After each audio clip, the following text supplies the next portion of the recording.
From the nation's capital, this is the Fly Fishing Consultant Podcast with your host, Rob Snowhite.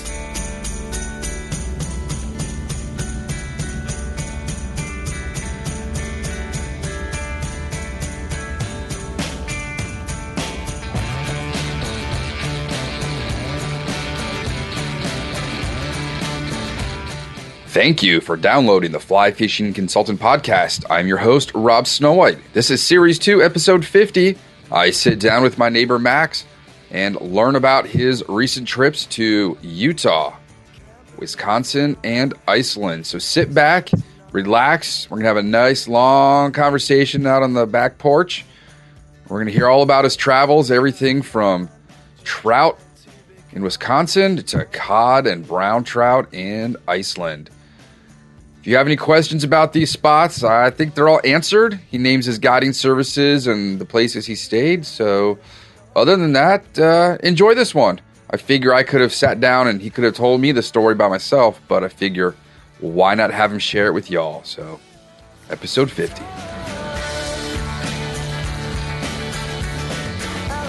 All right, so we are on the back porch, Rutherford upon Fairfax. Max, how's it going this evening? Good, how are you, buddy? Not too bad. Cooling off on the back porch. It's going to be 92 tomorrow. I think it's going to be the last big hot day of the year, hopefully.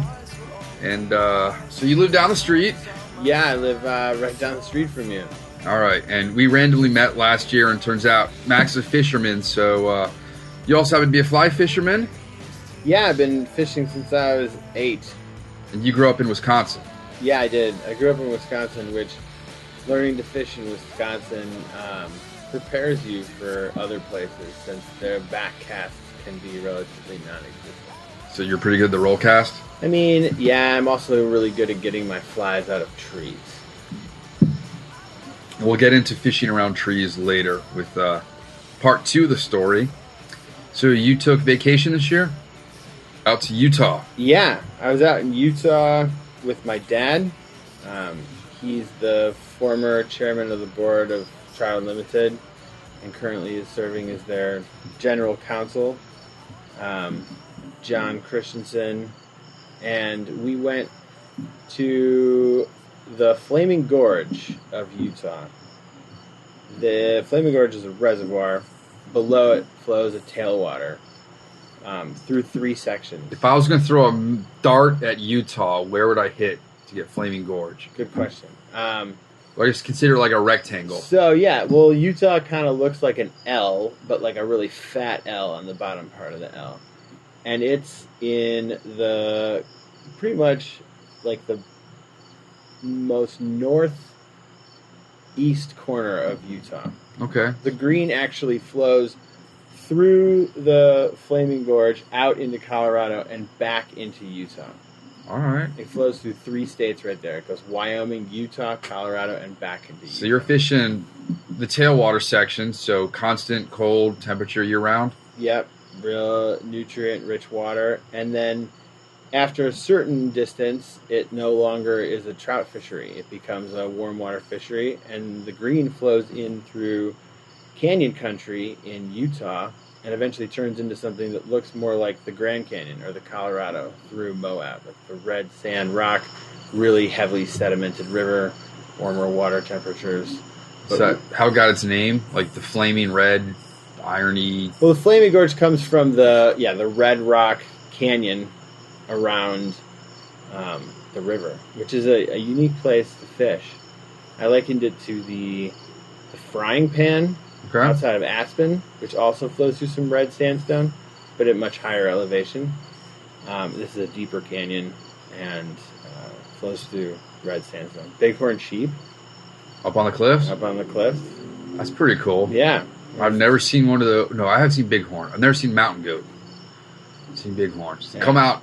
I mean, you lived in Colorado. They come down and lick the salt off the roads. Right. Yep. Famous places in Glacier where they do that. Yeah. Yeah. So did you guys hire guides? Did you go out solo? We went with a guide service called Spinnerfall Guides. They run 8 or 9 guides on the river every single day throughout the season. And they were great. Each guy had his own drift boat. and hard body or raft? These were like some guys had fiberglass boats. These were like hard drift boats that they were rowing. And then some guys had aluminum ones, and they were great. We fished the first day. It was just my dad and I, and we fished with a guy named Targi, who's named after Chief Targi of the area. I don't know too much more about Chief Targi other than he was a Native American leader and his parents named him after him. I want to say there's something in the Orvis catalog named Targi. Yeah. Well, there's Grand Targi, which is in Idaho on the other side of the Tetons. Okay. It's a ski resort. And I think there's a Targi National Forest as well. I could be mistaken. But he was a great guy. Part of a large Mormon family from Salt Lake. And family man himself. Had 4 children. He was 27 years old. He did this during the season. Wow. Worked his tail off. And then during the off season, he had a close friend of his who was a general contractor, and they built houses. He was just killing it doing this. 27 with 4 kids. Yeah. He was He's a great. busy man. Yeah. He was. His wife's a dentist. Yeah. He was great. Nice smile on the guy? Oh, yeah. Yeah, there you go. Yeah. My buddy married a dentist. His smile got better every time he went to visit her. He's the type of guy where he memorized my dad and my names, and calls us by name. Like, John, you're going to cast, at 10 o'clock, Max, you're going to cast 6 o'clock, this distance from the bank, blah, blah, kept the drift, so we were a drag-free drift. That was something I had done and hadn't done in a long time, or I'd only done once before on the Bighorn, was fly fishing from a drift boat where you cast your line out. You're fishing dry flies mostly. Was there a hatch you're matching or like hoppers? Yeah, so there was we were flies? there during the yellow Sally hatch, which is a species of small stonefly. And they have a red belly and kind of a yellow hue to their wings. So fishing dry flies at about, I don't know, it was a pretty decent cast, like 40 yards, right? Like it's feet. Yeah, 40 feet. 40 feet. 40 feet. Like that felt like a pretty decent cast for me to make well. I know there's people that can cast further. And the guide would keep the boat just going the same current, at the same speed as the current, and kind of position it with a certain stroke that he called the crab row or the crab stroke. Move the boat laterally in the river to and fro, and you just watch your fly, and this, with any luck, a triangle, like a golden triangle, would appear out of the river and take your fly. So you're just blind casting to fishy spots? No, you're sight casting them to feeding? Well, so pick one out? During the peak of the hatch, you'd be looking downriver and you would see a fish that was rising. So you could set up you and the guy in the back's flies so that they drifted over where that fish was rising. That was successful. But a lot of the times you were just drifting along with your flies cast towards the side of the river, anywhere from 6 to 2 or 3 feet from within the bank, and the fish would come out of nowhere, from out of 2 feet of water, 1.5 foot of water, and we're talking 18 to 24 inch brown and rainbow trout. Not bad. It just goes to show how well camouflaged they are when they're actually sitting on the bottom, out of the current, behind in a divot or behind a rock or in front of a rock or whatever. And these flies, are they ones your guides tied, like specifically for that area? Yeah, or, there was always like the do you buy or do you tie amongst guides. The more motivated guides tie all their own flies.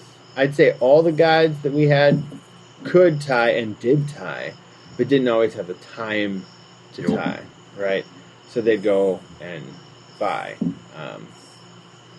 But it was mostly like a wounded, what they called it, a wounded Sally. It was a stonefly, an adult version of the yellow Sally stonefly that had been messed up, or like you can imagine kind of like a crumpled up, Right. exhausted fly on the surface after it made it. Easy pickings. Yeah. 5-weight, floating line? Yep. Fishing 5-weight, but interesting enough, we were using larger tippet than I would have expected. So, growing up in Wisconsin, on the cold water streams of southwestern Wisconsin, and So the driftless? Yeah, and the driftless, which is, by the way, for those listening, a fabulous place to fish. If you like to catch lots of fish in a day, talking 30 to 40 brown trout, 8 to 17 inches, mostly 8 to 12 inches. You got spoiled growing up there. I mean, yeah, I did. But, again, not always easy casting, you know. But anyways, so we would use really, really small tippet out there, really clear streams, really spooky fish. And I don't know whether these fish get fished so much or if it's just a law of numbers and the guides tie on larger tippet because they know they lose less fish that way, so they land more fish per client, as opposed to, depending on who the client is and their ability to play the fish on smaller tippet or not. I don't know. But we were using like 3X, 6 pound, right? I don't even fish that stuff. Yeah, well. I did in Colorado, but it was like a 10-year-old spool of 4X. I mean, usually 4X is all you need. Yeah. But I was just surprised. Oh, dude, just crawling on me. Oh, you got a yellow Sally on you? I don't know, man. So my daughter was holding the hand trowel, and she wanted to walk in through the screen door here, and had it sticking out in front of her, and the screen door closed, and it went right through the door. There's a big hole down there. Oh, man. And there's a gap in the door, but yeah, stuff comes through that thing. It's going to happen. It'll happen to me someday. You do have a pretty cool screening porch. I feel like I'm in a lodge. I'm over there. It's nice because it's like all the brick and hardwood. 20 feet off the ground. Yeah, we're sitting in 15-year-old pine IKEA furniture that's held together by screws. Hey. You've got like plush, cushy stuff back there. Yeah, that was my wife's choice. So I originally fought her on it. Now I am very happy. Yeah. All right, so you're drifting down. How long was your day? What time did you all put in? Well, so we fished 3 days, which was nice. It was my dad, myself, another father-son duo, and a bunch of other guys from the Milwaukee Trout Unlimited chapter. We did 3 days, and each day was actually pretty long. We put on early at about 7:30, and we weren't getting off until 4:30, 5. Hold on a second. Keep talking. I'll be back. Okay. We got a dog barking issue. And basically, we'd get on before most of the boats went down, and we were getting off after most of them had already taken out, which goes to speak for Spinner Falls' diligence in, really getting out there and getting after it and giving their clients the best experience that they can have for the money that they pay for these trips. And they were experts at keeping the fly in the areas where they thought the fish were. They go down these rivers all day, every day, and they know their holes, and they know how to position the boats. They know where to eddy out. They know when to get creative. It was cool. But I have a unique experience from hanging out with these guys. So in college, part of my college experience, I guess, was going out in the summertime. I had a buddy who said to me at the end of freshman year, "Hey, my older sister knows this raft company in California. And then they have this guide school that you can go to for like $800 for 2 weeks. And if you are good enough or they like you, then they'll hire you on to their rafting company for whitewater rafting for the summer." And I said, yeah, sounds like a great idea. Sign me up. So at 19, both of us, we packed up the car after college and drove from Colorado to California. Where in California? Central Valley. So the company had permits on 13 different rivers, going from the Kern in the south, which flows like to Bakersfield, kind of. The Bakersfield Massacre from which Schwarzenegger movie was that? Running Man. That was like slightly below my time. Okay. Before, rather. All the way north to the Oregon-California border on the Klamath. They had a permit up there. So when I got out to Utah, I was like, oh, yeah. You spend all day on the river with these guys, and they're like bros. So, you're just shooting the breeze. And so we had Targi the first day and this guy Brian the second day and the third day. On the second day, I was with not my dad. I was with my dad on the first and the third and the last day. But on the second day, I was with the other son of the father-son pair, whose guy's name was Zach, a couple years younger than me. Good guy, general contractor in Northfield, Minnesota. So it was like, but it was kind of like, and Brian's like a young guy, the guide. He's like a young guy. So things were a little bit loose. Like a little bit looser, we were just like goofing around more. I spent more time kind of chilling because Zach was new at fishing and hadn't really torn into some serious lips yet, He had only caught one trout, and so I just wanted to give him his shot, Mm-hmm. So I was like chilling, rocking cigars in the back of the boat, just like hanging out.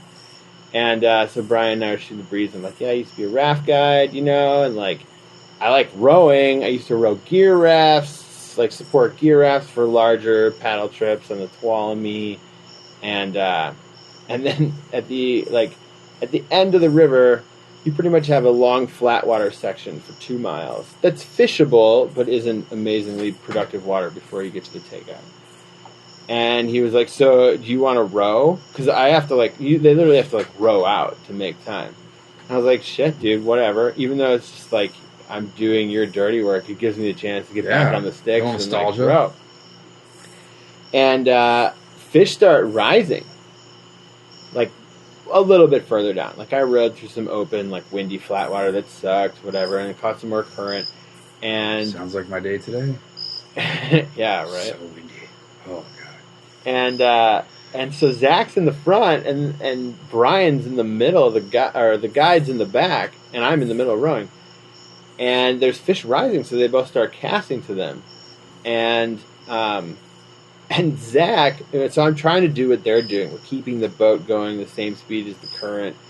And, I'm not doing it as effectively as Brian would have, but it's not like halfway bad drift sometimes. And sure enough, homie Zach in the front of the boat, catches a 17-inch brown on dry fly while I was rowing. And we both, flipped out. We were like, no way, this is crazy. It was great. So you did the same stretch each day? We did the same stretch the last 2 days.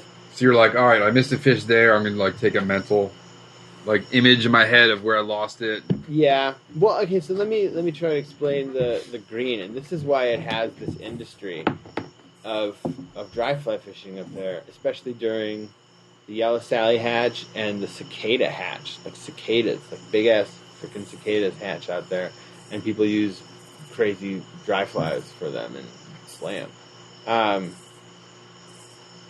It strikes per hour if you're fishing hard, doing what the guide says, concentrating.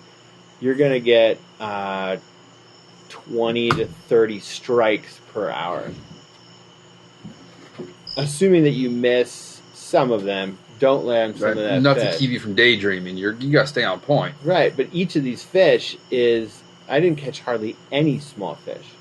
I caught 5 or 6 dinks out of, me and my dad combined 50-plus fish the whole time. So it's great. Good man. Yeah. And no streamers, no droppers, straight up classic dries? We do droppers in the morning, and I was using a Chernobyl ant dropper combination, and I was killing them on the Chernobyl ant. This random big piece of foam, some sparkly hackle, and like a big orange post.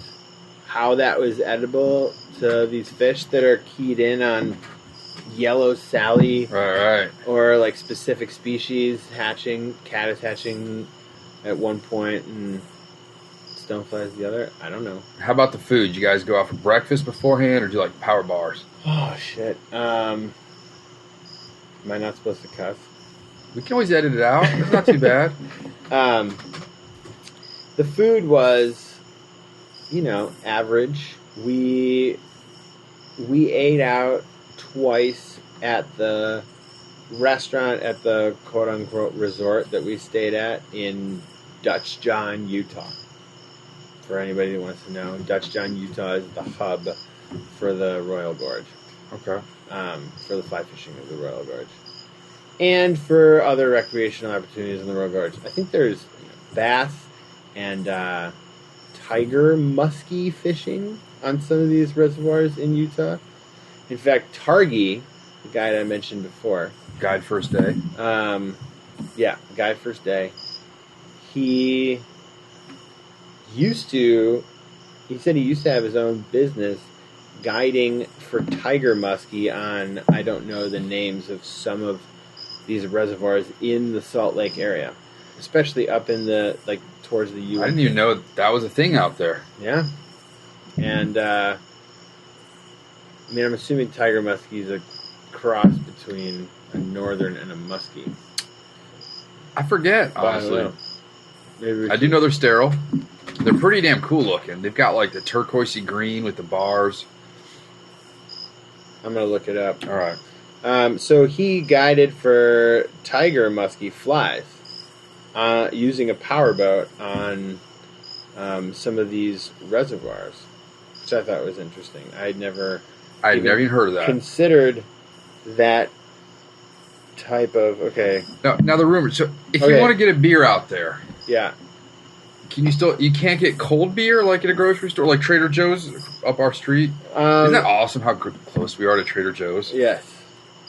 That was so key. And a large emporium of Total Wine. Oh my! I got some great semi-secco cava there the other day. So I'm just looking at Wikipedia, the source for all of my biological knowledge. Yeah. The tiger musklunge, commonly called tiger muskie, is a carnivorous fish and is usually sterile. Hybrid offspring of the true musklunge and the northern pike. So I don't know if they really... And so I told you that where you're going hunting, I don't want to name that reservoir down here. Yep. There are muskie in there. Oh, yeah? Because the guy was not stocking the proper lake in Northern Virginia. Oh, you told me that, but they're mostly in the tributaries that come into. Yeah. Anytime you want to take the drift boat up, I say, we got to put your outboard on my boat. It'll be so much faster. Well, we have to put your outboard on my boat so I can hunt Occoquan. Do you want to trade motors? Do you want to talk about trading motors or something? Yeah, absolutely. We could trade motors. We're just swapping. Not for keeps. Yeah, absolutely. But for a period of time. Absolutely, dude. We can get up to Fletcher's so fast and fish out of my boat in April. Well, and Jason, you know what we're talking about because he's coming back down. Absolutely. Oh yeah, he's the producer Jason. Oh yeah. That's not the name of the microphone here. And someone in Michigan asked me if this was a taser. She's like, "What is that? You gonna tase me?" I'm like, "Lady, that's my microphone." You're doing a podcast in Michigan? Remember how to drive up there for the boat? I was gone for 2 days. Oh yeah. Yep. Okay. All right. So what about lunches? They cook for you, cold sandwiches, burritos. They all brought their own gear. So it was interesting. Just a little side comment about the economics of being a fly fishing guide that I didn't know. So when I was raft guiding, I worked for a company called Whitewater Voyages, which is a totally nice, fine company. I don't know if they still exist. They probably do. They were successful or whatever. If anybody wants to use whitewater voyages, that's great. But the rafting company would be like, there was a guy who packed the lunches, or sometimes we packed the lunches, but it all came from a warehouse of food that they ordered through, I'm assuming, a food distributor. Okay. Right? Like, here's your lunch meat for Kinda 12 people on Okay. your trip. Here's your meat. We had avocados and tomatoes and bread and stuff. They made sandwiches. Great. And then the extra food was put in a guide house, and you could grub that as a 20-some-year-old, camping at this place all summer, and basically for free if you're willing to eat sandwiches all the time. But one thing I've noticed, my clients, they don't want to eat lunch. I come home with sides like mac and cheese or potato salad or coleslaw, potatoes, and like 2 bags of chips and a whole pack of cookies and whatever else I brought out there. Do you think it's because they're too excited to keep fishing? Yeah, they just want to fish. I believe it's like their day out. And people will do for a 4 hour. They'll bring sandwiches and snacks. And, the guys today were eating Oreos, but most people will just bring food and they don't even get to touch it. And then they realize that 4 hours was over that fast. Well, but don't you find yourself basically fasting sometimes when you're just intensely fishing? Like I said, when you got here, that was the first time I'd eaten in 11 hours. Right. Wegmans bacon and cheddar bagel. And my old man does it too. Yeah. I mean, it's not advisable, especially, since you're out there and you're sweating and, you need burning calories. Drinking water is great, but you also need to replace electrolytes. Yep. It mostly comes from food. So anyways, it was stuff that they had brought. Okay, so this is what I wanted to say. I was used to companies, providing this stuff. So I thought going into it, not that I thought that much about it, but when I looked back, I was assuming that Spinnerfall would be like, okay, here you go, guys. Here's the stuff you need to give to your clients. You probably know this already from being a guide, although you're more of an independent contractor. Right. You don't work for a company. All solo.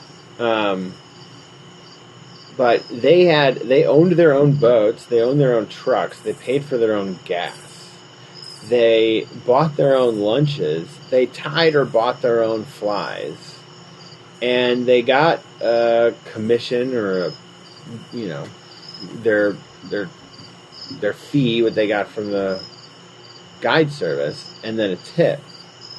And it seemed like they were doing fine. I'm not knocking how much loot they made or anything like that, but I was just taken aback by the fact that they had to spend their own money to buy the lunches when they work for a company. What good is the company? Yeah, when I worked at Breckenridge Outfitters, you booked a trip and we'd say turkey, ham, vegetarian, and then Gianpietro's next door.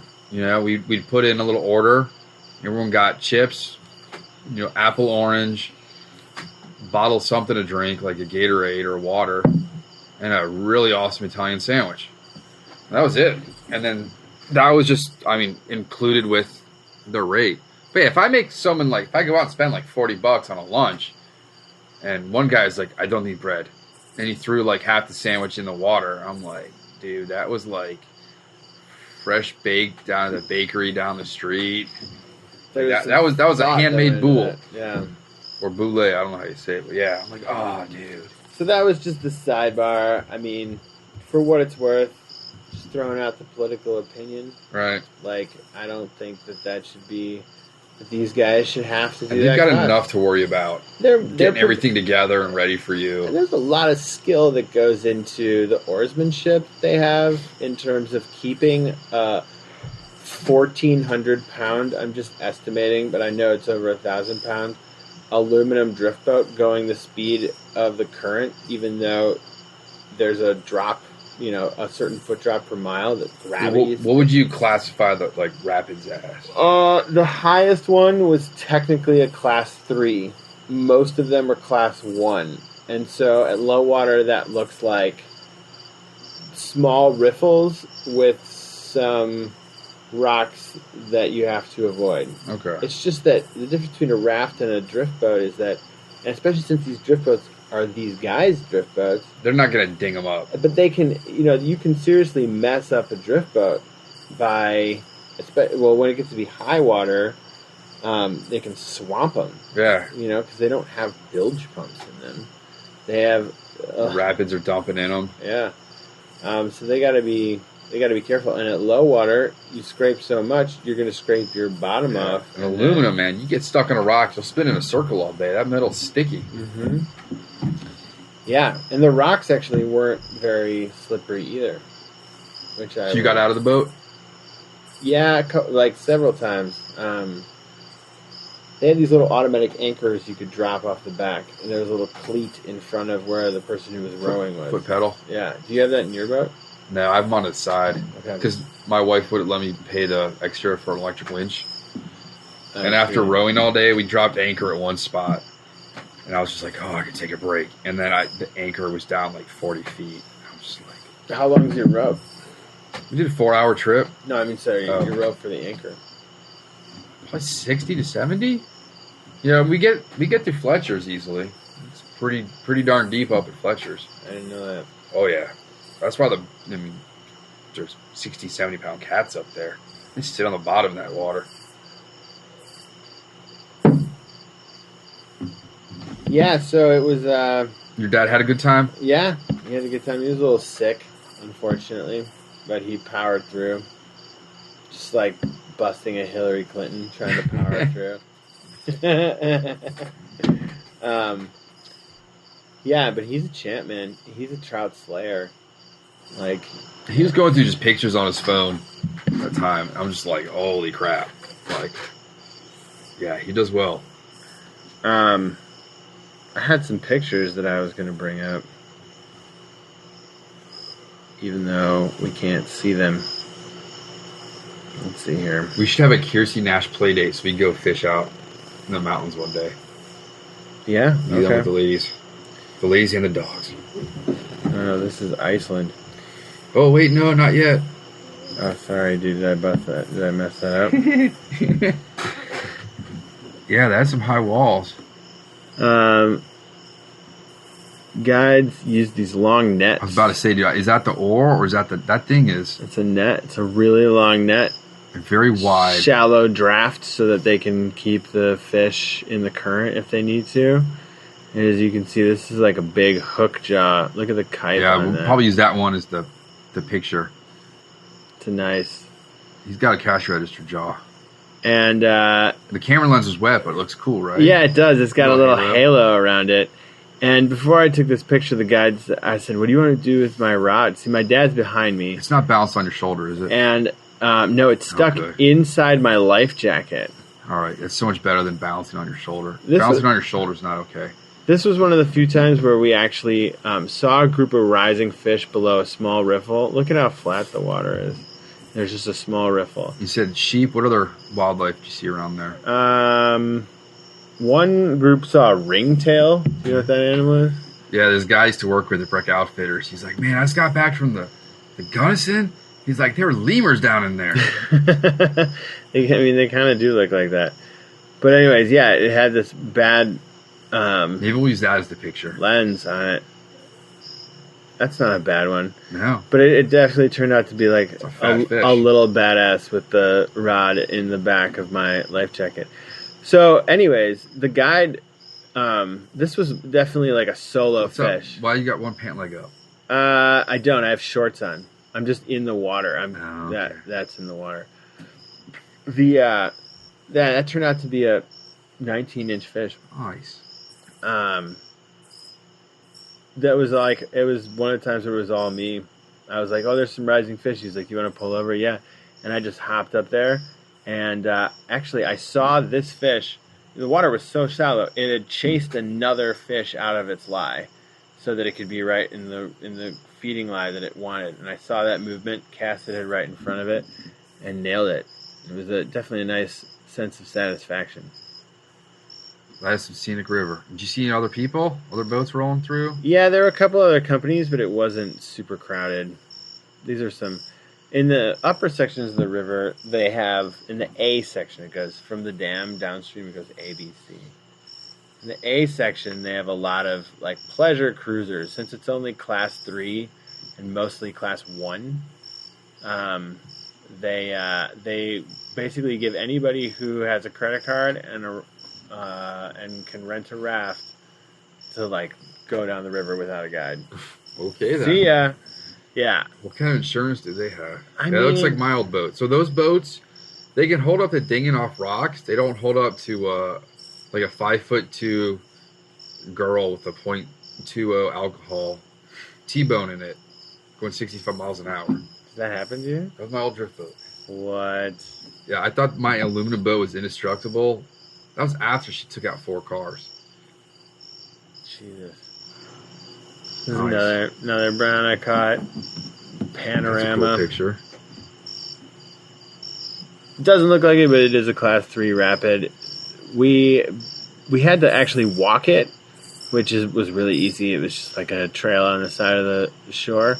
And walk the boat too? And no, the guides rode it, but they wanted us out because it was less weight and they would scrape less. There you go. But there was one guide who had been doing it for 14 years, and he rode his clients down there just because he knew the lines. There's my old man with a nice rainbow. Some of the scenery. Another rainbow I caught. There's some trailers at the takeout. And on the third day, I drank this beer called 50 Caliber. So this goes to the Utah beer question. Yes. I drank a beer out of a tall boy can called 50 Caliber, and as you might assume, it was Malt strong. liquor.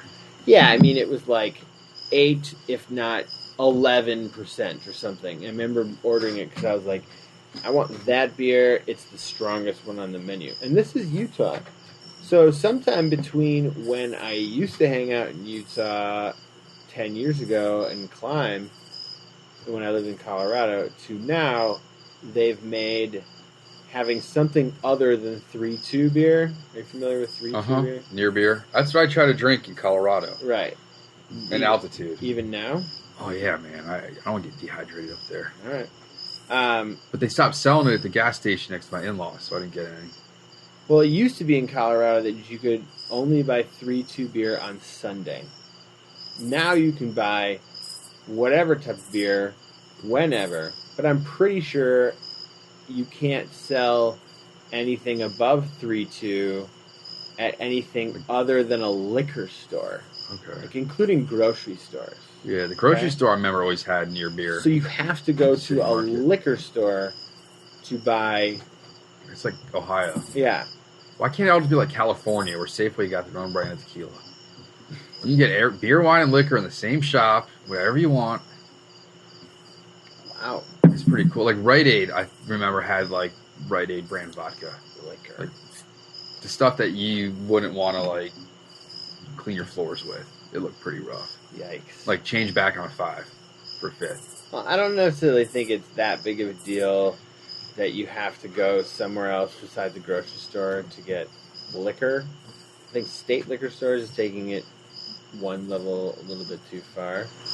But I don't necessarily, when I go to the grocery store, I'm not necessarily looking to get a handle of Bacardi Limon. Mm-hmm. I don't know. I'll gladly go to the liquor store right next door. Anyways, They Utah. Virginia tax is awful. I actually have not yet bought liquor since I moved here. Oh man, I gotta take you down to Batch 13 in 14th Street in DC. That place is, you might recognize like 4 bottles in the store. It's just, the selection's amazing. I have to check it out. They sell really good Bloody Mary mix too. So then that's DC, so it's not subject to Virginia's ABC liquor store. So they can have competitive pricing. Sure. Right. So what were we saying? The beer, Okay. ABV. Yeah, so sometime in between when I used to be in Utah and when I was there now, they must have made it legal to serve beer that was above 3.2 at restaurants. You can buy,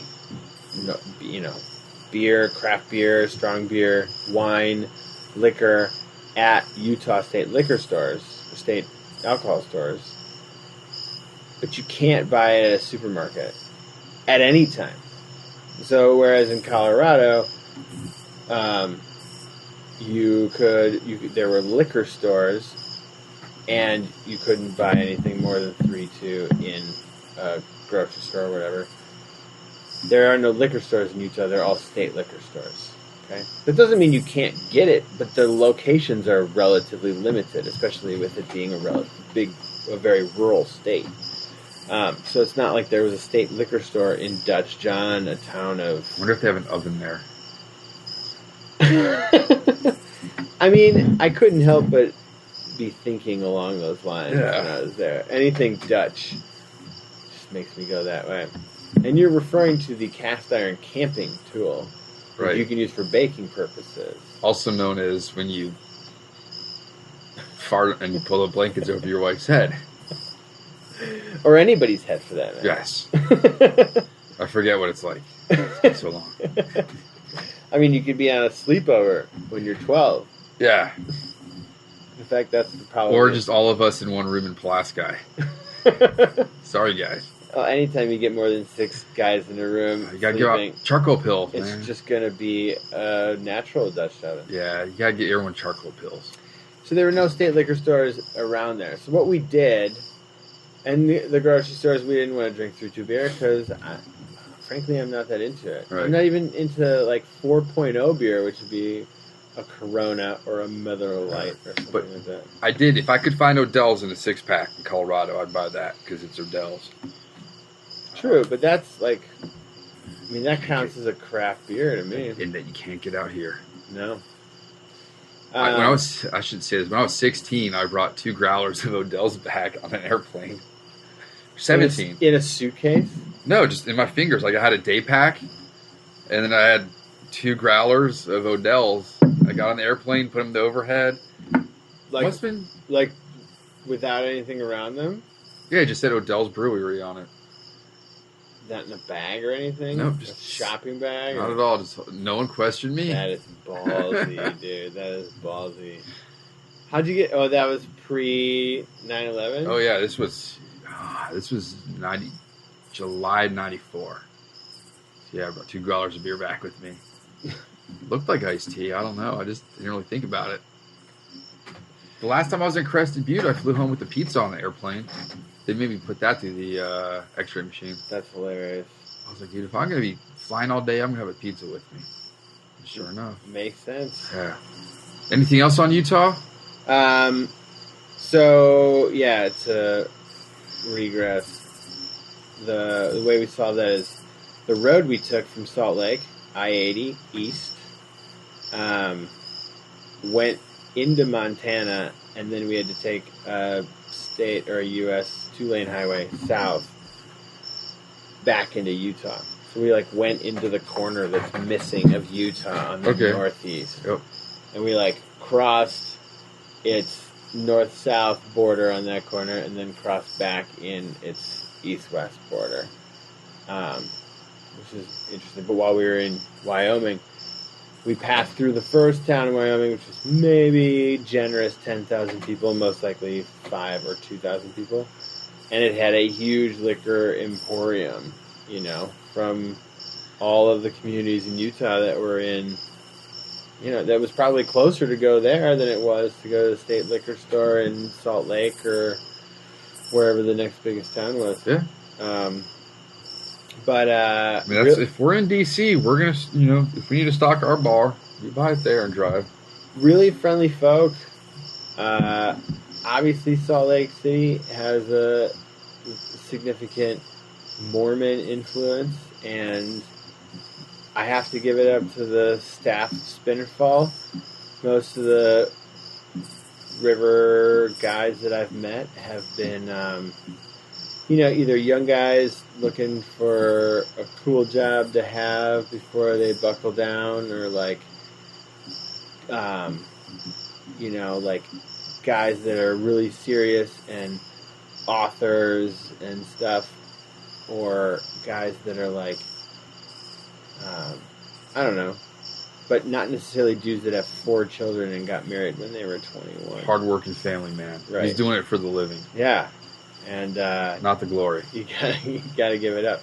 But also at the end of the day, who wouldn't want to be Outside, exercising, making this making money, right?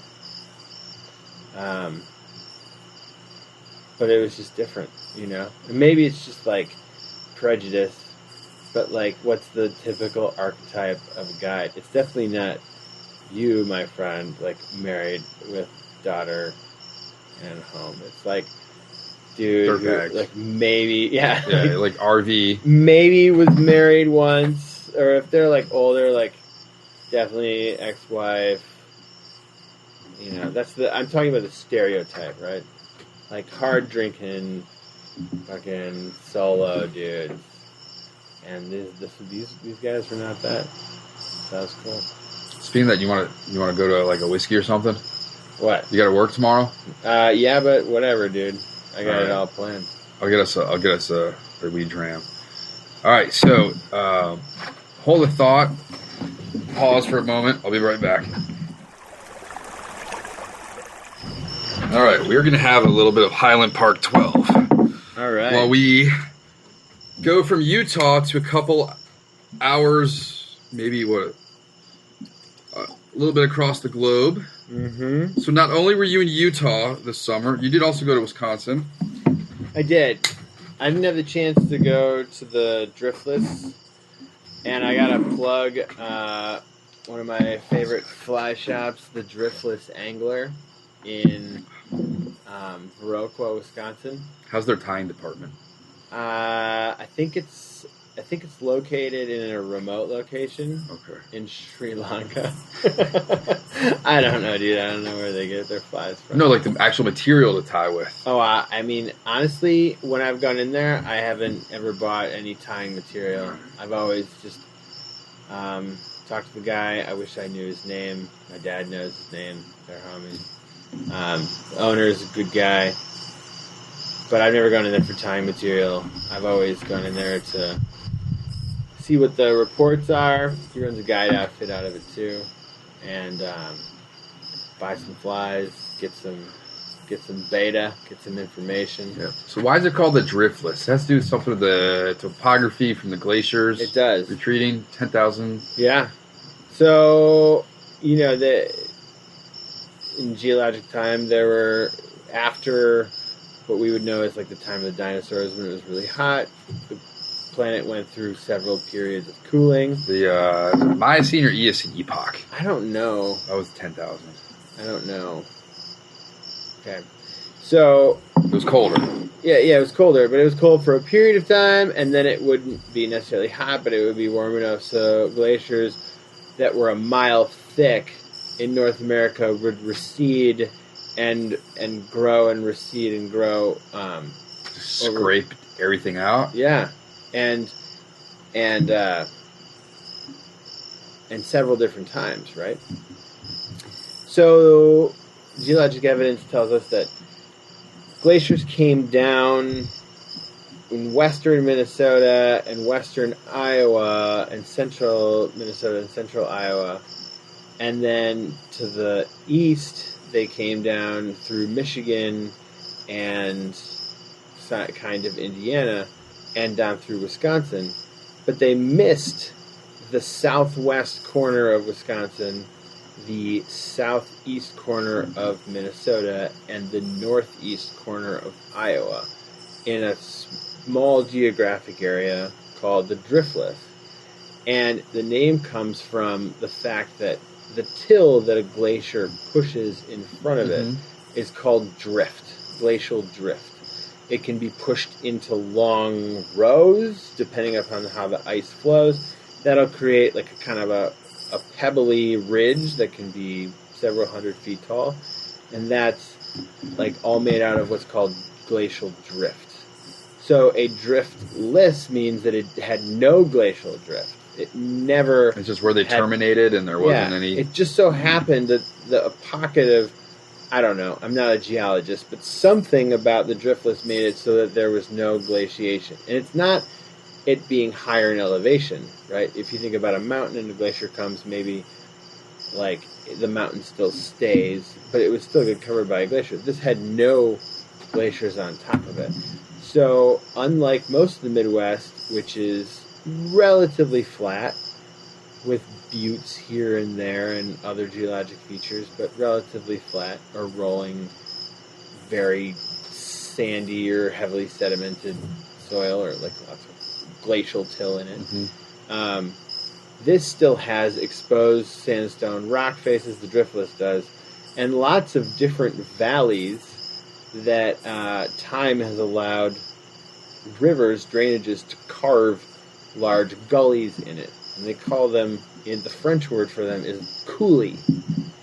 I believe it was the French trappers or explorers that first came to the area, and it reminded of them of the same geologic feature back in France, which is the coulis, like a small glen, right? And imagine ridges no higher than, I don't know, 200 feet on either side of you, all forested, leading to valley bottoms with a trout stream running through it, and, you know, several 100-acre farms going down the stretch of the drainage. What the DNR has done there is they've bought large patches of easement on all of these streams. So they say, hey, Mr. Southwestern Wisconsin farmer, we're going to propose to buy a permanent easement from you for X amount of dollars. And this is going to say that people can come and fish. Sometimes it's special regulations water. They can only catch and release fish, or they can only have these certain amount of these certain species. And they can only be within 40 feet of the center line of the river, and you can get this money. And they say, well, sure, whatever, I'm not a fisherman, here you go. And they've bought these long easements. So it seems like you're fishing in private property, and sometimes you're jumping over electric fences. I remember this one time I jumped over an electric fence, and it went through my waders. Lovely. And it made my hamstring contract to the point where I fell like on it somewhat. Don't tase me, bro. And so it's just a very different type of place to fish. All pretty much exclusively brown trout, except for at the headwaters of some streams, there's some small brookie fishing. Yeah. So you got some fishing done up there? Yeah. I lived in Wisconsin from 2007 to 2013. Well, 2007 to 2011, and then 2013 to 2015. So. And then you're like, I want to move to where there's really bad traffic. And no Glasgow's what? 6 miles away? It takes me 18 minutes to get there. So you're going early. It's still dark. Yeah. I don't want to know what the traffic would be like through Annandale at 8 o'clock in the morning. Yeah, you would make a right off of Ollie. There'd probably be less traffic than Guinea. Was I take Little River across the Beltway to Backlick for a hot sec to Columbia Pike, and then Columbia Pike to basically my school. Yeah, you could always do Old Columbia Pike and go really slow with all the speed humps that they put in the weekend after the girl hit my car, or my boat. Oh, Jesus. Yeah. So, from Wisconsin, come back here, get in an airplane, and where do you go? My wife and our 15-month-old went to Iceland.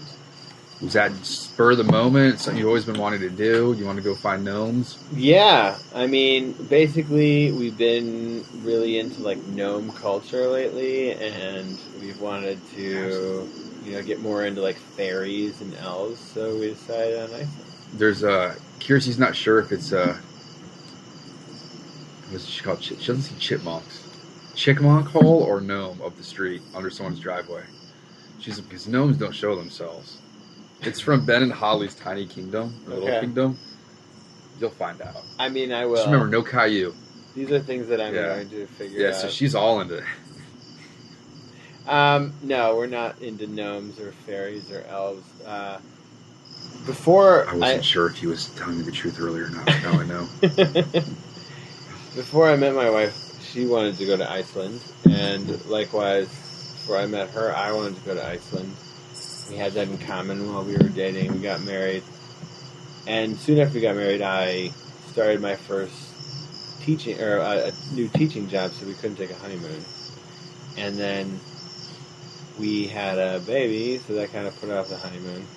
And so we decided to go use the resources that we had set aside for the honeymoon to go to Iceland with our baby. So it wasn't really a honeymoon, but it was definitely like we were spending money like it was a honeymoon, I guess you could say. Iceland is very expensive. They eat a lot of hot dogs there, right?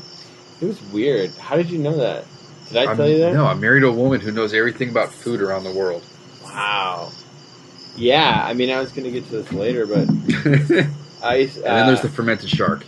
You could get hot dogs and I'll explain this later when we talk about food, but like at gas stations. And gas stations were big time doubled as eateries, like the place where on this one road that just does it's like the Beltway, but around the whole Iceland. Yeah.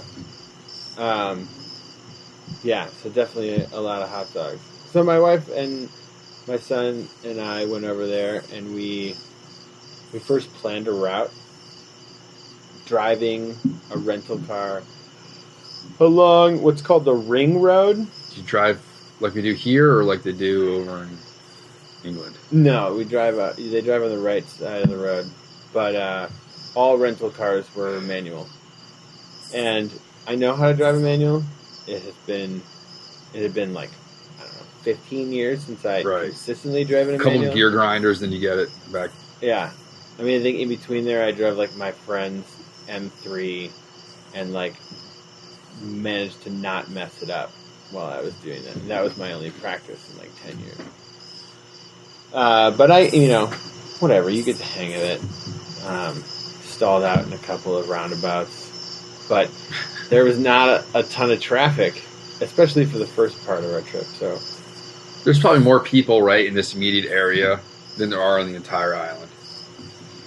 Yeah, okay, so there's 300, don't quote me on it, but 300 or 350,000 people on the entire island, which, I mean, it's not huge, but it's big enough, so that's like not a very densely populated area ever, right? I mean, there's Reykjavik, which had a cool downtown, like a hip spot, commerce, business. It's a port, and it wasn't very much bigger than Madison, Wisconsin. No, actually, because Madison's like 500,000 people. It's probably more like Appleton, which was 20,000 people. Right? That's like what it felt like. Much more cosmopolitan, obviously, but in terms of like the geography of the city, it didn't feel very big at all. So we drove what's called the Ring Road, which isn't necessarily the same number road. It's not like you drive like highway, whatever, the whole way. But for the most part, it's Route 1, and then you have to go on some other roads. But it goes around the entire island, and it's the coastal areas that have most of the population. The interior of Iceland is freaking gnarly. And the roads that go off of the Ring Road, for the most part, are what are called F roads. And they are what we would consider Jeep trails. They'll maul your car. Yeah. Well, but, like a stock is Land F for, Cruiser? like, expletive? I don't know. like they're going to F your car up? Oh, F. Yeah. Why did I turn off on this road? They're very specific in saying, like, most rental cars are not for F roads, and it's pasted right on your dash. Are they driving, like, people that live there, like Landies, Range Rover? Dude, yeah. And off-road culture there was nuts. Jacks on everything. Like 40-inch wheels. Stuff that would not... like, clearance of the wazoo. Stuff that would not be legal. But it was to the point where... It's like lunar landscape. Yeah. Imagine that. But here's the deal. I read that a stock Land Cruiser, which is a burly vehicle, let's say you get like a stock Land Cruiser with the bigger wheels and the big engine and the off-road package with the the pipe for the air intake that goes up high and stuff. Big old snorkel. Right. That is enough to get you around the entire country. So then, that's what I read, right? Except for like one F-road out of 100. And so why do you need something with 40-inch wheels? Like, it just becomes gratuitous. And a lot of these were American brands, too. Expeditions that they bring over and then put these kits on. I mean, Maybe they just got the MTV show where they pimp your car. A lot of it. Exhibit? It's like pimping your ride, Iceland style. Okay. But so we had like a Hyundai wagon, a version they don't even market in the States, called the I-30. It had roughly the same clearance as a Toyota Camry, but looks like a Subaru, which was annoying because not all the roads are paved. What'd you do about car seat? We got a car seat. Okay. Yeah. But it was like a different car. It was like a European car seat. Not that European car seats are bad, but it was like old school European that didn't look as amazing as the car seat we have from, whatever. Okay, if you looked at Kiersey's car seat, you'd be like, that thing is so primitive. And it's only like 4 years old. I don't know. He was fine. You take pictures to remind him, be like, yeah, like, Kiersey doesn't remember. I talked about Australia the other day. She's like, I don't remember going there. I'm like, yeah, that's why I took pictures. You're going to be pissed. I tried to take a bunch of pictures. Both Christina and I were like, we have to take a bunch of pictures. So we drove around the ring road, and we first headed to the most northwestern part of Iceland that kind of hangs off the mainland. It's called the West Fjords, and it's a group of fjords and peninsulas in the west of Iceland, as the name would imply. And therefore, there are lots of drainages that have naturally occurring salmon runs. A lot. Its proximity to Reykjavik was, relatively close. Crappier roads, and I don't think as amazing as salmon fisheries, but salmon fisheries nonetheless. We definitely saw a lot of salmon farms, like big circle enclosures. Ugh, gross. Yeah. And that's like the dirt version of what's actually swimming up the rivers. Yeah. No, for sure. But I wouldn't be surprised next time I go into giant, or like off season or whatever salmon off season is, and just see like Iceland. Oh yeah, I may or may not have read FOIA requests that had to do with what happens when you feed mice the meat coloring dye that you feed salmon to make sure if it was safe for humans or not. I remember there was one guy at Giant that was like, yeah, this is better because there's no dye added. And it was still like farm raised. What do you mean there's dye added? I didn't know there was dye added. It's like flamingos in zoos. They gotta have... Yeah, they got... Yeah, sure. Okay. Yep. So... Were you planning on fishing, or is it like me where we're going somewhere with the family and I take gear with me? So the trip was started because, Christina's really into hiking. She's not as much into fishing. Iceland has like really good hiking, like literally just like walking through the wilderness because the scenery is so amazing. So it's like you go for an hour and a half hike and you're gonna like be hiking behind a waterfall and like appearing in like this hidden glen and stuff. Things that we would have national parks built around, especially occurred there like, That's everywhere. That's the standard. That's awesome. And a lot of this is private property that people are just like, or the government has bought their version like Wisconsin? Of an easement. Yep. And the people are like, whatever, I'm a sheep rancher. I don't really care. Except sheep cheese curds. Not real like sheep, like cheese curds in Wisconsin. Sheep were everywhere. Anyways, sidetrack. So, land ownership is different there, though. Here, apart from here in Virginia where we have, about the King's Grant? Yeah. Yep. Okay.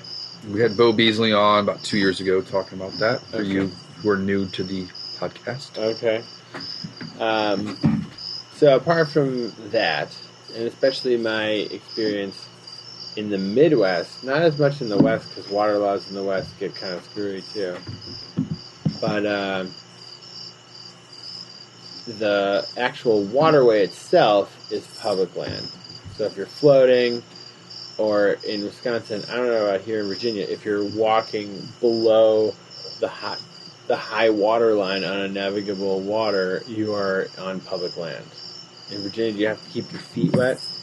It's always a good idea. In Jackson, as long as you're dry, the stretch of Virginia shoreline from Little Falls, Virginia to just below the Wilson Bridge, that's all owned DC to the high tide mark. But the whole Potomac is Maryland owns it to the high tide. The rest of it. That's BS. But you can buy a Maryland license and not have to worry about it. Virginia, if you're only fishing the shoreline. Yeah, but when it comes to duck hunting, you can't hunt unless you have a person from Maryland in your boat, which makes Can you no rent sense. a person for the day? Well, there's got to be some kid that'll do it. It doesn't have to be a hunter. It could just be some kid on Craigslist that'll sit there and play Pokemon on the water. Yeah, but I actually don't. Some random kid in your boat. I don't give a shit about that motherfucker.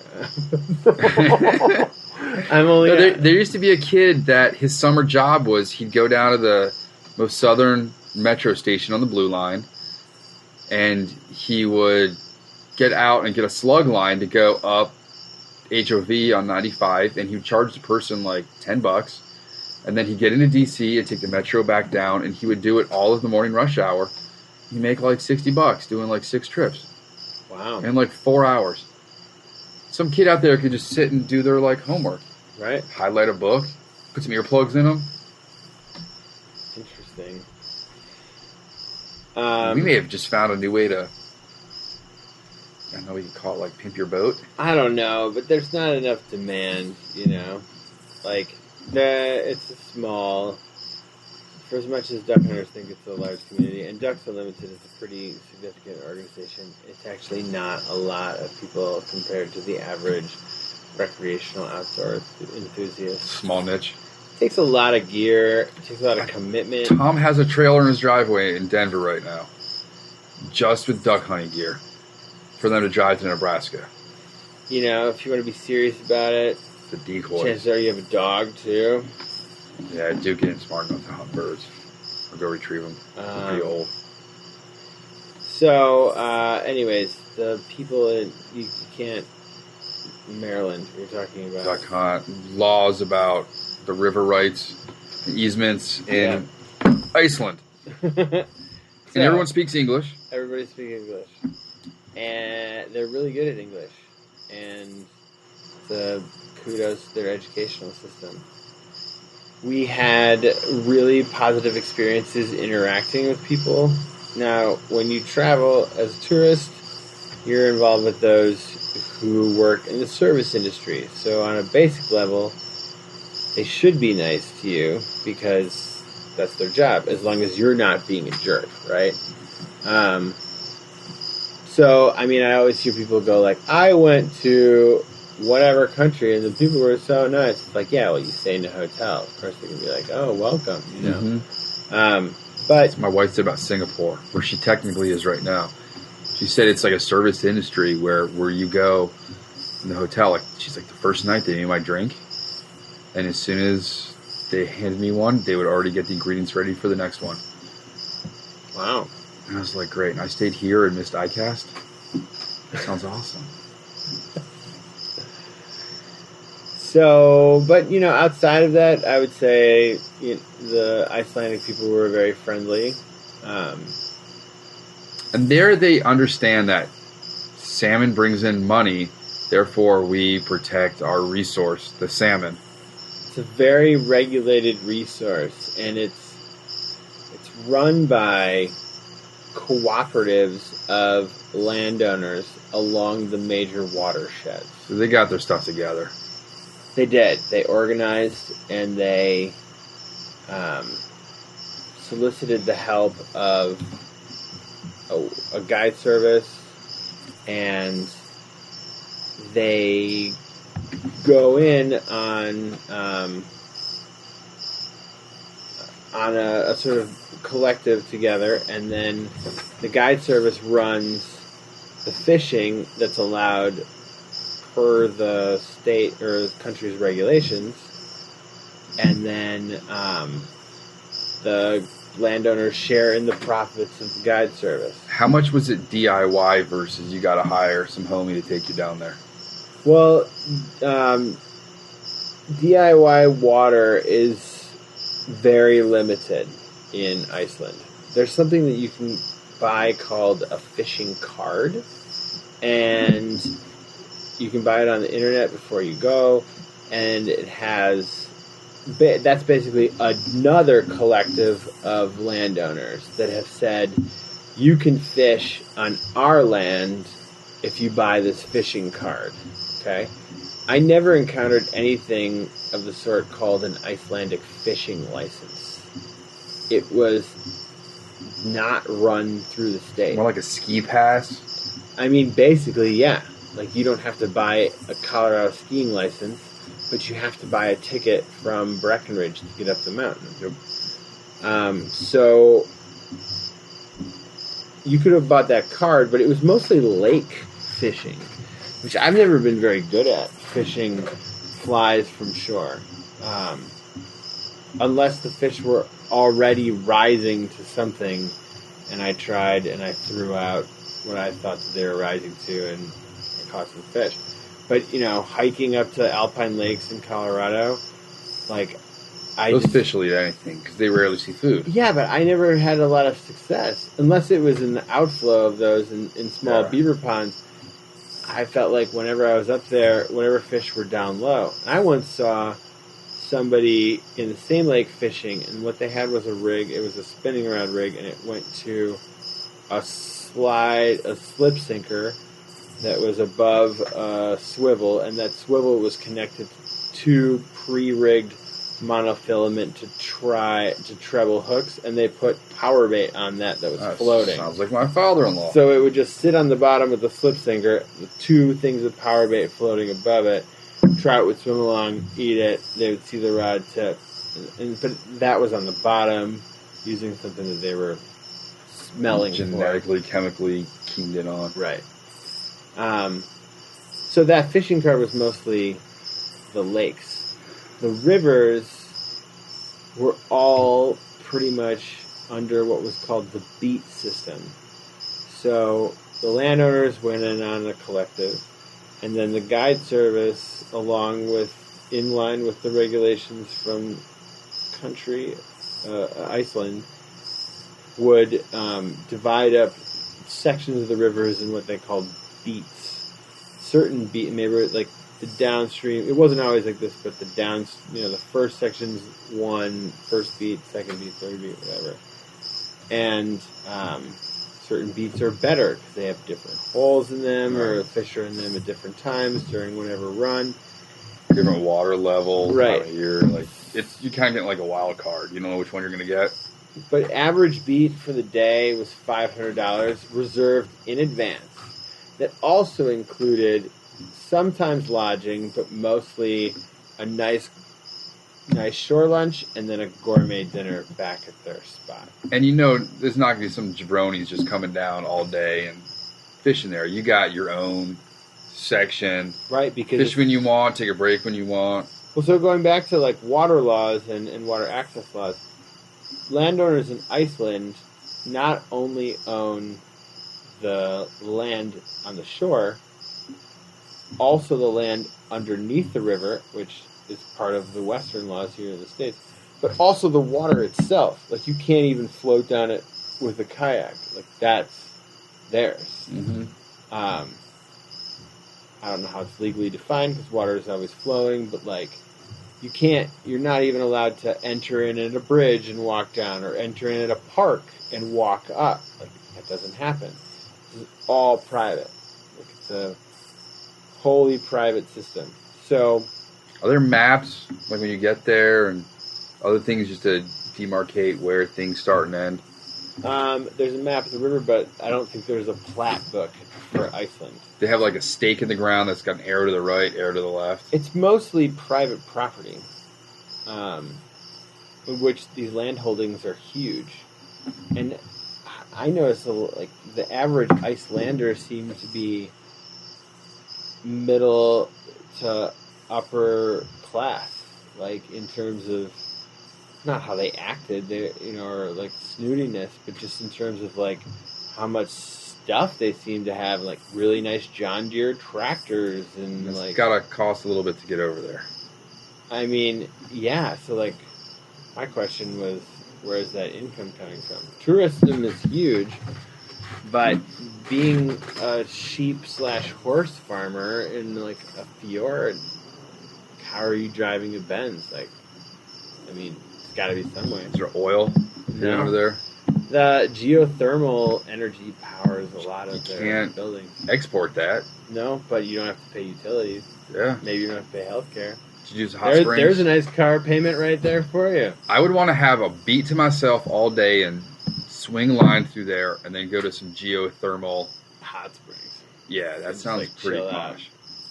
And what? So you also mentioned the dinner there. So what was it? Hot dogs? Yeah. So Iceland's the Arctic, so it's not like I give them some slack if they don't have amazingly gourmet food. They don't have the light to grow certain things. I mean, they import vegetables, and their grocery stores look totally fine, small but fine. But and they had salads on menus and stuff like that. But the popular food was pizza, hot dogs, hamburger cheeseburgers. What we would consider French fries, what we would consider like American fast food, and gas stations turned into like hangouts in small towns that literally had that. That was the only thing that was open past 10 o'clock, and like lots of like high energy high school kids, just being high school kids, like working there, goofing around late at night. We had a 15-month-old with us who was a wonderful travel companion for the most part. What's the time difference? Was he out of whack? 4 hours, but we kept him on East Coast time. So we just stayed up until midnight and got up at 9 o'clock. We put him in the bathroom in a portable, like, Bjorn bed crib. So it was dark, and he just slept in the same time schedule. It's kind of nice for us. Absolutely. And Europe was later. So he, that was relative, I forgot. But, So what about your flies? So you hired a section for the day? No, actually, I never. So you went up to the public spot with your card. No. Okay, so here's what happened. We were driving in the first part in the West Fjords, and I ran into a fish biologist who explained all of this to me. And he was like, in the really rural parts, you can try to jump on a stream, and most streams have brown trout in them, like native brown trout. Some streams have salmon runs in them. Even though they look totally dinky, they produce salmon fry that go out and reproduce. But on all of the streams, you're not going to be able to get a beat unless there is a cancellation. So it's worth like calling. How long ahead did these things book? I don't know. Like a ways out enough, because they were pretty much already booked before I started looking, which was a month and a half before we went there. I read an article in TU magazine about ice fishing in Iceland, and it explained all this too. So I don't know. I wasn't into spending a minimum of $500 to go fishing. I mean, catching big fish is fun, but I thought with a little bit of creativity, I could probably figure something else out. And I only knew about the fishing card because a German dude that I ran into at the end of the trip said, have you heard about this fishing card? And I was like, no, I never heard about that. I saw it on the internet, but the website to order it didn't seem like that legit, so I wasn't super psyched on giving money to this website and maybe getting this fishing card or not. But he actually wound up giving me his girlfriend's, but I never used it because it was 2 days before the end of our trip. So we passed by one of the major salmon rivers, like the most heavily sought after fishing river in Iceland in the north part of the country, near a city called Blönduós, and the river is called the Laxá. And interesting enough, we stayed at a hotel. I'm starting to get a little bit more jazzed on fishing, right? I've talked to this fish biologist. We've driven over a bunch of water that looks like, awesome trout water. I've got the 5-weight that I brought with me, a box of flies. I selected some streamers, some dries I saw online, and some nymphs. Interesting sidebar, there are no mayflies in Iceland. Mayfly, in its adult phase, only lives a day, as we know. And the only insects that are on Iceland are the ones that actually got there by chance. Right. Theory of Island Biogeography, MacArthur and Wilson, 1958. I wish you knew the year, but that's a good enough citation for me. So caddis are there, midges are there, but the poor mayfly can't make it across the ocean to get there. So we get to Blönduós and we go down into a valley on the road, and I see some major tributary that's kind of cloudy because it's coming from a glacier and stuff. And the way these fly fishing vehicles looked was like pretty badass. They had, oftentimes like a Toyota, like a badass Euro version, or like what you'd imagine in the Safari. Sahara. Yeah, right. Like a Safari Toyota with but stock features, right? Like it all looked like something you couldn't even order here. And the way they mounted their rods, have you ever seen guys out west that have the tubes that they put on the roof racks? The way they mounted these is they put the reels on the edge of the hood, and then the rods went back through holders that were mounted the T-magnets on the top of the windshield. So like if a car is like this, like the rods the are sumo going mount, back. like a slanted antenna, like going back across the windshield. You don't break the guides off your rods holding them like that. I've heard that you put them in those tubes and pop, pop, pop. I bet. Yeah, it makes sense to me. So I saw one of those and some guys wadering up, and they looked pretty intense. Like they had, all of the gear you could possibly imagine, Sims out the wazoo. And I was like, okay, yeah, that must be the Laxá, right? Sure enough, when we got to the hotel, I asked, and they were like, yep. And close to there was a lake. And I was like, is there any fishing around here? And he was like, there's Laxá, good luck, whatever. Some kid that grew up around there. They grow pretty big in the lakes there. They do. And I was like, is there any fishing around here? And he says, yes. You have to buy the permit for, I think it was $20, like 2,000 krona. And I was like, okay, here you go. And he just like put it in this petty cash box. It wasn't like it got registered in the state or like anything. It's basically like pay the landowner to play. So I went out there, and later on I learned it was probably foolishly enough. The wind was blowing pretty hard, and it wound up raining at one point. But I never tried a dry fly. I only threw streamers. I'm thinking like lake. I'm going to try to make as big as casts as I can. Nothing. They weren't like, they'd be like, mayfly, what is that? I must try it.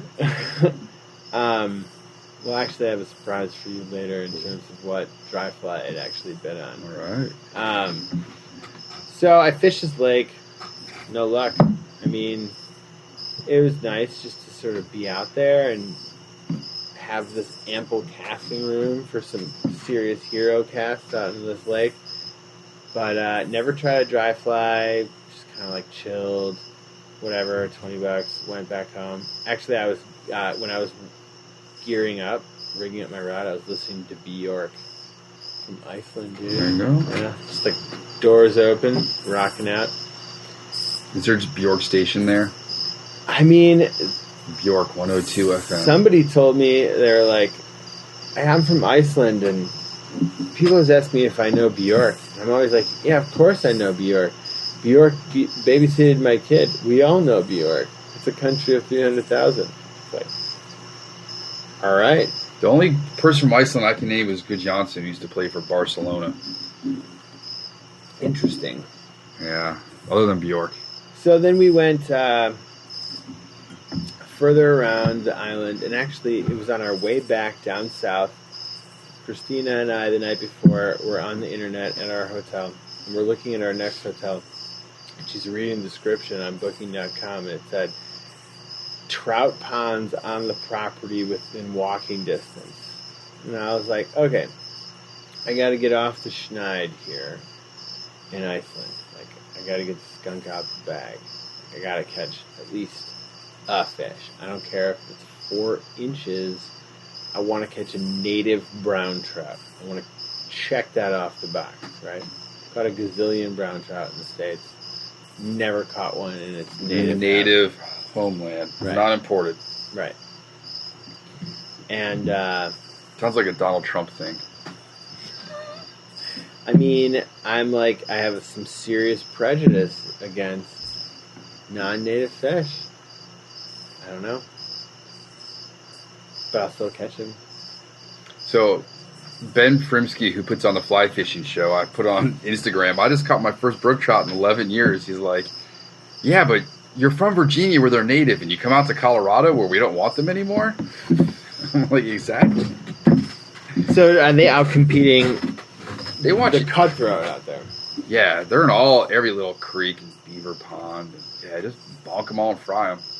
Well, they outcompete the cutthroat in those headwater areas, which historically were the only areas that they were after the introduction of the brown trout. Then you have the brown trout, brook trout combo. Nope. There's not a huge niche for the cutthroat. Anyways, so you got a hotel that's got ponds on. I get there. Right. Now, this is going to be funny, dude. I'm talking to the gal at the front desk who is a nice, well-spoken, high-functioning service industry hotel manager. And I'm like, I read online that there's a trout pond on the property, and I'd already seen there's a creek running through it too. And I'm automatically thinking like fish the creek because I didn't have any luck at the lake. I'm not used to fly fishing lakes. Get a good drift, some nymphs, like that's what I was thinking. And she's like, yeah, the fishing permit doesn't include the river. It's just the pond, and you could actually see it from where we were standing at the desk through the windows. And it was out about half a mile away. And the pond itself, total, was maybe 3 acres. 4 acres at most. And I was like, okay, whatever. And I was like, so is there trout in there? In Iceland, in their inland lakes, they have what they call Arctic trout, which is what we think of as a brown trout. They just call it Arctic trout. Arctic trout, or char, which is like the ancestor of the brook trout. Yep. Yeah. And sometimes they have Alaskan rainbows that are stocked in there. Somebody decided that just sounds awful. You don't bring sand to the beach? Right? It's like, why did somebody decide to do that? I don't know. So, she's like, there's trout and there's cod. And I was like, there's cod in there? She's like, yeah, sometimes people catch trout and sometimes people catch cod. They're like, how did cod get and how did cod become coexist with trout or live fresh water? Yeah, decide how to live in fresh water. It's not like they breed in fresh water. Murray cod from Australia. So I was like, okay, and immediately I thought, okay, she doesn't know what she's talking about. Whatever. So I go out there that afternoon, and the fishing permit, by the way, was 500 krona, which was like $5. So I was like, whatever, dude. Like, if I go out It's there, worth the story that we're doing here. yeah, I'm just gonna take a couple casts. So I go out there. Christina has our son Nash in the room, and I fish for maybe 2 hours, and again pulling streamers, like no dry fly, no like dead drift nymphs. Nothing. I'm just trying to get my streamer down, like putting a ton of weight on it, trying to get it down, drag it through. What's the daylight like? Are you getting those long hours of daylight? Yeah, the sun didn't go down until 10:50. That's dangerous. I'd be out there till 11. It's weird to think about that animal living in that environment. Just eats all day long? Yeah, like as much as it can. I So would do that too. So nothing. Like I'm trying to wade around this sort of boggy, squishy bank, trying to throw casts out. Nothing. That's when I meet the German dude. He's there. I let him know that he had bought the fishing card. Had some luck. He bought a fishing guide on a beat and caught like a nice brown trout, but a local brown trout, not a sea-run brown trout. And I was like, yeah, there's fishing out there. So he went and tried, and nothing. And then I saw that one part of the pond, it was kind of like an impoundment, so like a small creek flowed, and then they blocked it up, and that creek flowed slowly through a small dam. Right by the impoundment, it was 8 feet deep, okay?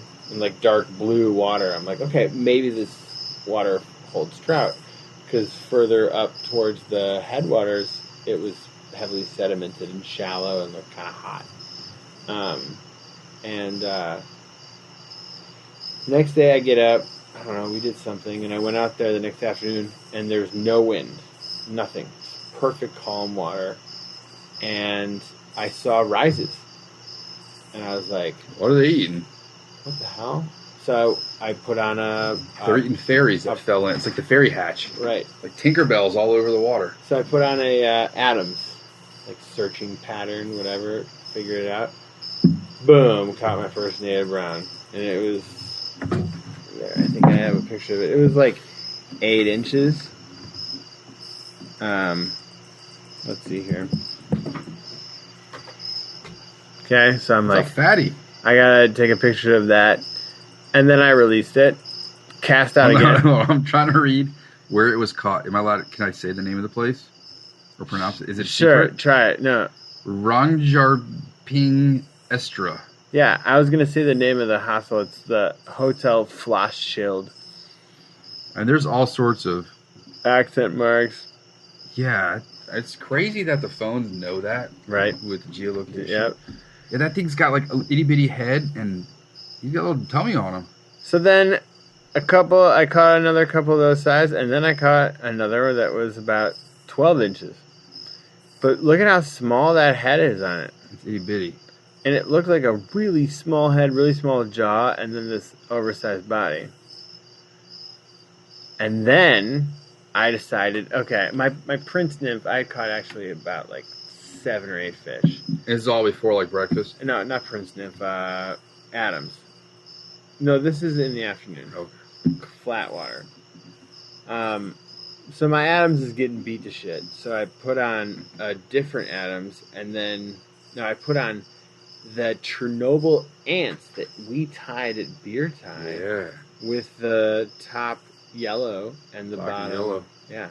Black and yellow, black and yellow. So that was one of the first flies that I've tied by myself in a long time, and definitely the first fly that I've ever fished that I've ever tied. So I put that on in front of a new Adams, and lo and behold, I caught my first fish on that Chernobyl. There you go. It's like a Chernobyl bumblebee, right? Yeah. So I'm like, oh, this is awesome, and I'm getting strikes and kind of missing them, and I caught, and maybe that's the same fish.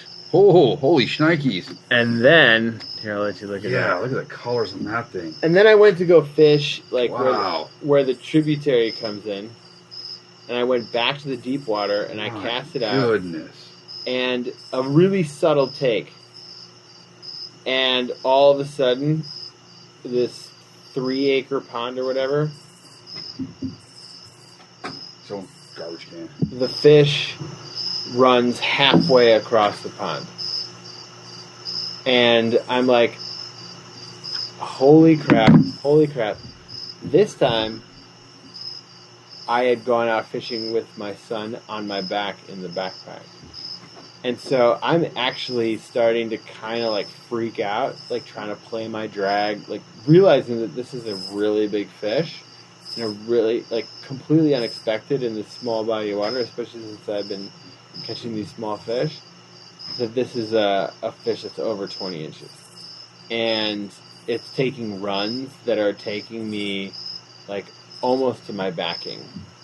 And I have 4X tippet on, and it's like, okay, like I think I actually had to retie on my leader, so I had leader to 3X to 4X to the fly.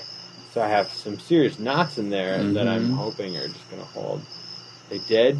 No net. Wound up beaching it kind of in this little eddy, this little alcove, and positioning. I jumped in with my boots like to make sure it didn't escape. And grabbing it, and it turned out to be close to a 30-inch. Yeah, the thing is, it's going up to your first stripping guide. Yep. Yeah, that thing is.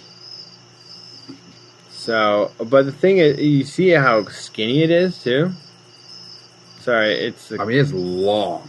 Yeah, it's long. It has the body of like kind of like a sucker almost. Right. So I go, and that's me tailing it. It was. I had to play it a lot to get it in. Clear water. And that's me tailing it. That's right. But that's as big as the pond was. Like, not very big, man. Did you go back in and show that lady your fish? So I did. And I actually showed the owner, too. Because I liked the place. And I thought, you know, if they wanted to create a catch and release market sort of thing, that would be cool. And the owner was like, well, so where is it? And I was like, I put it back in your pond, right? Like, a fish of that size in a 3-acre pond, there's not too many fish that size. That's alpha. Right? That is, it just loved that pattern. Like, that was the right moment at that time. So I was talking to the girl from before, and I was showing her the pictures, and she was like, that's not a cod? And I was like, no, that's not a cod. She was like, well, sometimes I see people who catch small fish, and sometimes who catch big fish, and I just thought the big fish was a cod. And I was like, no, they're both trout. And you can't criticize her for that, because, you know, she's not at least she knew what a cod was. Funny. But yeah, so that was cool. It was a huge fish caught on a fly that we tied. You showed me how to tie at beer tie, and landed it with my son on my back. Did you get like a selfie at all with him? No. Easier with a bass, because I used to be able to lip a bass with my kid in the backpack. That's pretty good. So did you get that biologist information? No. Man, he'd be someone to talk to if I could ever figure out Skype podcasting again. I mean, he was giving me tips on like free salmon fisheries in the western fjords. But we had a itinerary, and I only met him the night before the next day. We had to do a 5-hour drive to go to what was the Laxa. Interesting enough, when I got to the Laxa, I learned that a week before we were there, this is the major like salmon fishing area. That's Eric Clapton and Harrison Ford were there fishing together, and on a beat that cost $6,000 a day. This is when I like spit my drink out and go. $6,000 a day. Can I have some more Highland Park? Absolutely. Thank you. At some point, we're trying to get Holt on and do like the history of Scotch and salmon fishing. while we do a Scotch class for the podcast. It's good stuff. We're gonna do a cocktail with this a week from Saturday at Dad's night. It's gonna be good. Sounds good. Yeah. So where's next? Where are you fishing next? Or is shooting season coming up? Yeah, duck hunting season's coming up. But it definitely conflicts with what is a good time to go fishing up in the Shenandoah.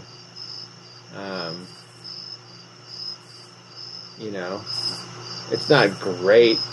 Water's got to be low right now. It's low. Yeah. But, if you're willing to hike for it to the upper stretches, it's cold enough so that the fish are still active, and if you're sneaky, there's nothing like approaching a pool in the Shenandoah waist deep and like basically standing in a waterfall that's like pouring at you at chest height and like casting to a pool above you and catching, even if it's 8 inches, like a brook trout that just smacks the heck out of a single hopper. Did you know about that type of fishery before you moved here? I did, because my dad took my sister, who's lived here for 8 years, her husband and her on a guided fishing trip on the Rapidan. Yeah.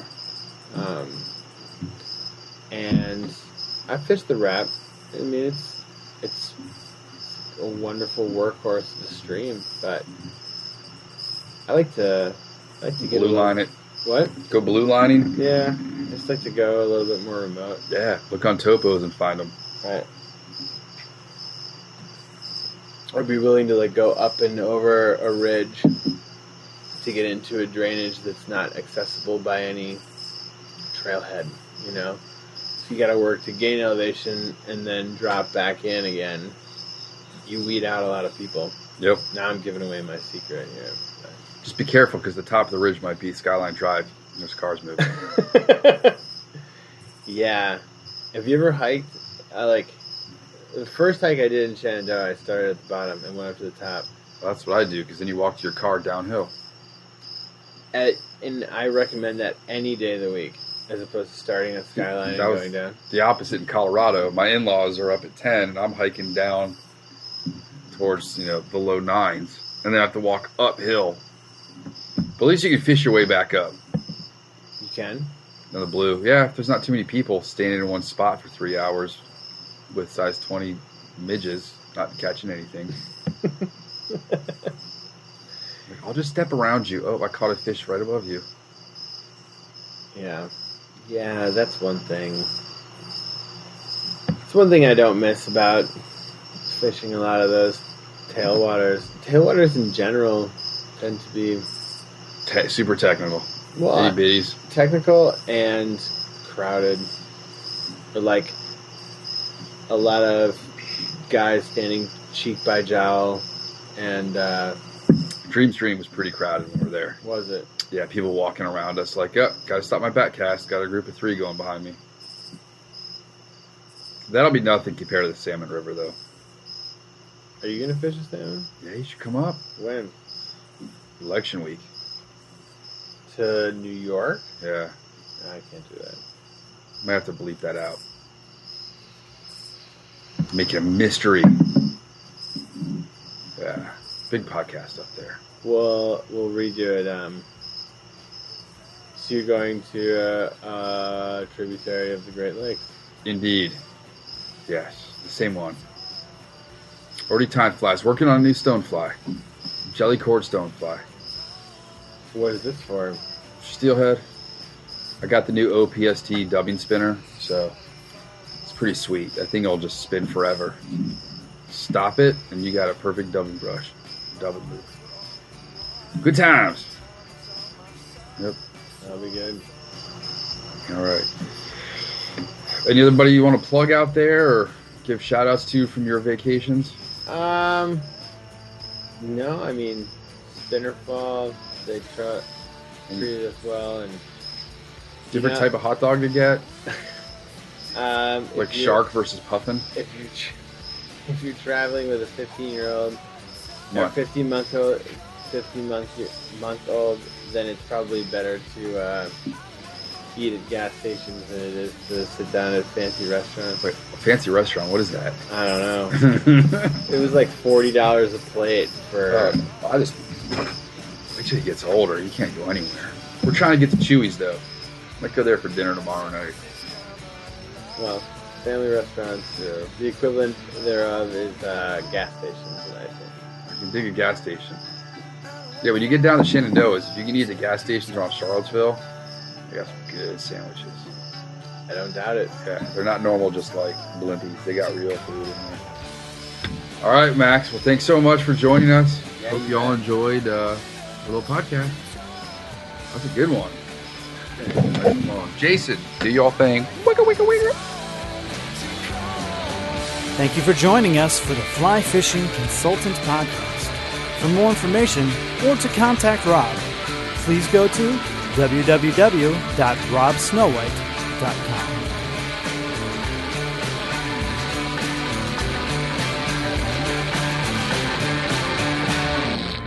This has been a production of FreeStone-Media.